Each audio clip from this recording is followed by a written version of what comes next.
ഇന്നത്തെ റെസിപ്പി എന്ന് പറയുന്നത് ഇഡലിയുടെയും ദോശയുടെയും കൂടെ കഴിക്കാൻ പറ്റിയ ഒരു അടിപൊളി സൈഡ് ഡിഷാണ്. ഇത് കറിയാണെന്നോ ചട്നിയാണെന്നോ എങ്ങനെ വേണോ പറയും. വീഡിയോയിലേക്ക് പോകുന്നതിന് മുമ്പ് നിങ്ങൾ ആദ്യമായിട്ടാണ് ഈ ചാനൽ കാണുന്നതെങ്കിൽ മറക്കാതെ ഈ ചാനൽ സബ്സ്ക്രൈബ് ചെയ്യുക, ബെൽ ഐക്കണും പ്രസ് ചെയ്യുക. ഈ റെസിപ്പി തയ്യാറാക്കാനായി ഒരു പ്രഷർ കുക്കർ സ്റ്റവിലേക്ക് വെച്ച് കൊടുക്കാം. ഞാനിപ്പോൾ തൽക്കാലം ഫ്ലെയിം ഓൺ ചെയ്തിട്ടില്ല കേട്ടോ. സാധനങ്ങളൊക്കെ ചേർത്ത് കൊടുത്തിട്ട് വേണം ഫ്ലെയിം ഓൺ ചെയ്യാനായിട്ട്. കുക്കറിലേക്ക് കത്തിരിക്ക അരിഞ്ഞത് ചേർത്ത് കൊടുക്കുക. ഞാനിവിടെ 3 മീഡിയം സൈസ് കത്തിരിക്കയാണ് എടുത്തിരിക്കുന്നത്. ഇതുപോലെ അരിഞ്ഞ് ചേർത്ത് കൊടുക്കുക. നമ്മളിത് വേവിക്കുകയാണ് ചെയ്യുന്നത്, അതുകൊണ്ട് ഇച്ചിരി വലിപ്പം കൂടിപ്പോയാലും കുഴപ്പമില്ല.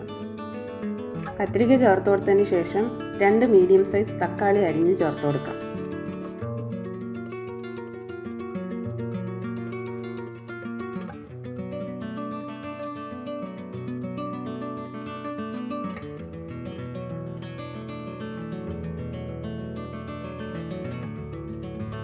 ഇതിലേക്ക് ചെറിയ സവാള അരിഞ്ഞത് ചേർത്ത് കൊടുക്കാം.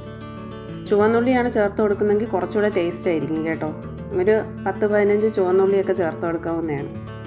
എരിവിനനുസരിച്ച് പച്ചമുളക് ചേർത്ത് കൊടുക്കാം. ഇതിൽ എരിവിനായിട്ട് വേറെ ഒന്നും തന്നെ ചേർക്കുന്നില്ല, പച്ചമുളകിൻ്റെ എരിവ് മാത്രമാണുള്ളത്.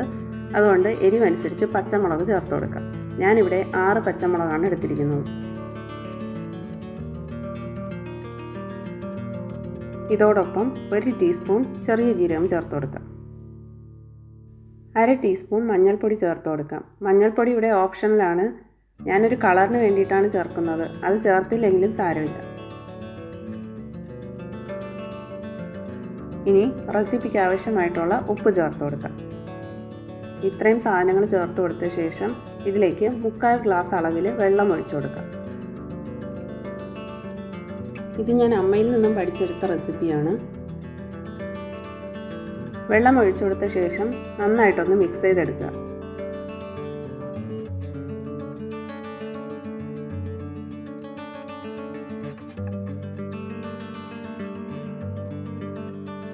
ഇനി കുക്കർ അടച്ചു വെച്ച് 4 വിസിൽ വരും വരെ വെയിറ്റ് ചെയ്യാം.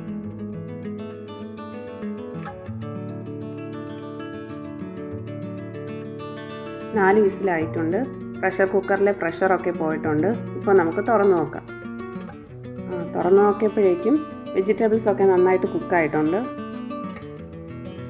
നേരത്തെ വേവിക്കാൻ നേരത്ത് കുറച്ച് വെള്ളം ഒഴിച്ചില്ലായിരുന്നോ, അതിപ്പം ബാക്കിയുണ്ടാവും കുക്കറിൽ. അത് നമുക്ക് വേറൊരു പാത്രത്തിലേക്ക് ഇറുത്ത് മാറ്റാം.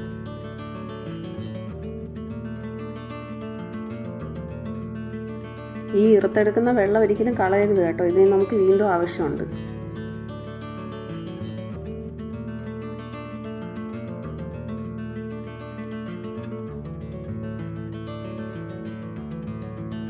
അങ്ങനെ മുഴുവൻ വെള്ളവും ഇറുത്തെടുത്തിട്ടുണ്ട്.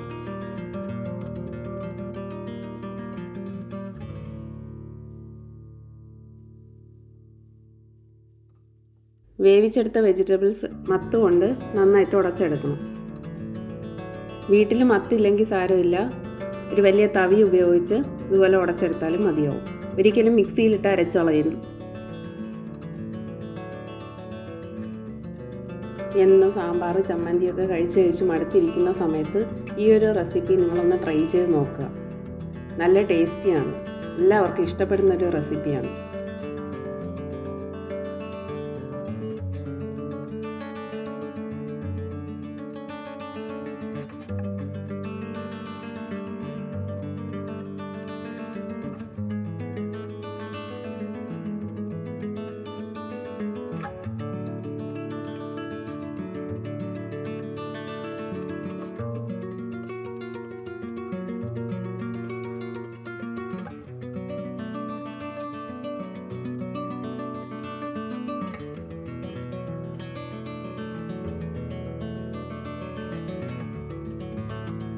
നന്നായിട്ട് ഉടച്ചെടുക്കുമ്പോഴത്തേക്കും ഈ ഒരു പരുവത്തിൽ കിട്ടും.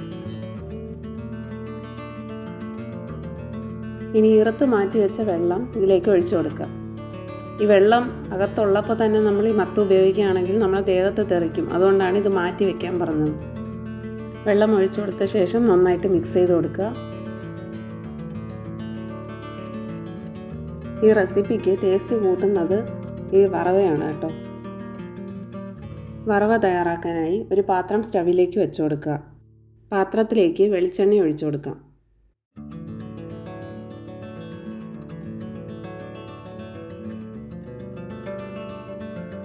എണ്ണ ചൂടായ ശേഷം അതിലേക്ക് കടുക് ചേർത്ത് കൊടുക്കാം.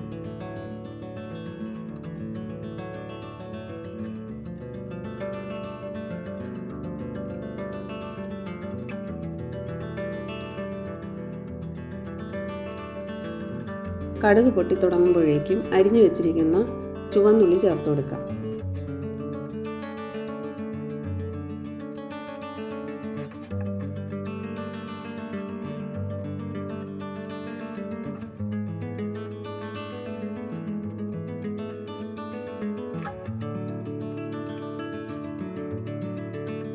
ചുവന്നുള്ളി ബ്രൗൺ കളർ ആവുന്നവരെ വഴറ്റി കൊടുക്കാം.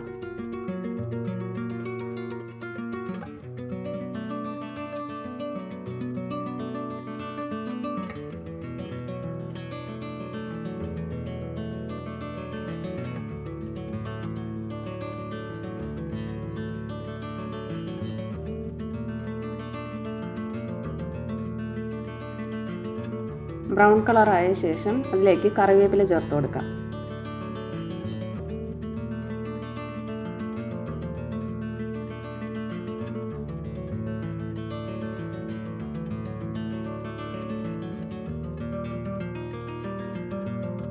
വറവ് കറിയിലേക്ക് ഒഴിച്ചു കൊടുക്കാം. നല്ല ടേസ്റ്റി ആയിട്ടുള്ള കത്തിരിക്ക കടയിൽ അടിപൊളിയായിട്ട് റെഡി ആയിട്ടുണ്ട്. ഇത് ഇഡ്ഡലിയുടെ കൂടെയും ദോശയുടെ കൂടെയും കഴിക്കാൻ പറ്റിയ ഒരു അടിപൊളി കോമ്പിനേഷനാണ്.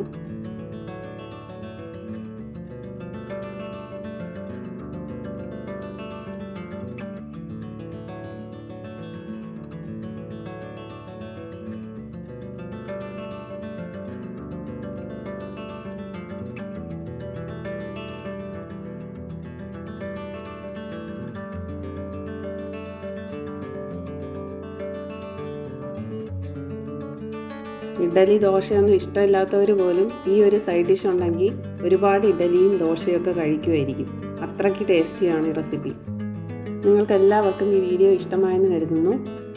നിങ്ങളെല്ലാവരും ഈ റെസിപ്പി വീട്ടിൽ ട്രൈ ചെയ്ത് നോക്കുക. നിങ്ങളുടെ അഭിപ്രായങ്ങൾ കമൻറ്റ് ബോക്സിലൂടെ അറിയിക്കുക. മറക്കാതെ ഈ ചാനൽ ലൈക്ക് ചെയ്യുക, ഷെയർ ചെയ്യുക ആൻഡ് സബ്സ്ക്രൈബ് ചെയ്യുക. Thanks for watching.